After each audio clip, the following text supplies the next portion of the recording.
Welcome to Luca and Miguel. Enjoy the video.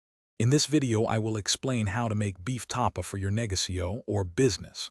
First, let's gather our ingredients.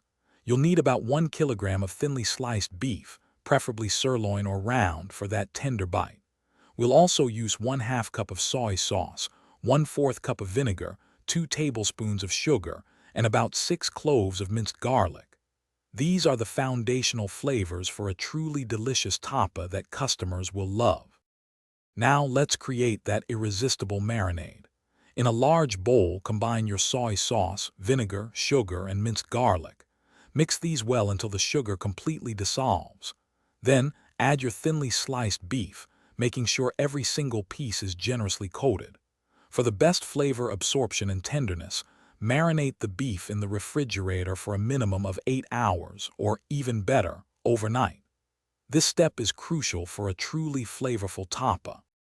Once marinated, your tapa is ready to cook. Heat a pan with a small amount of oil over medium-high heat.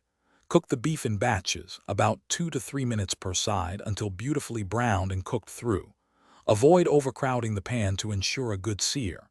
After cooking, let the tapa cool completely. For business, portion it into desired serving sizes and freeze immediately.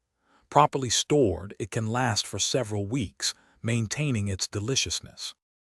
To make your beef tapa business thrive, consider your presentation. Offer attractive packaging, perhaps vacuum sealed for freshness or as a ready-to-cook kit.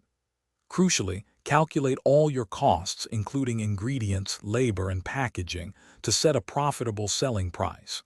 Aim for a profit margin of at least 30 to 40%.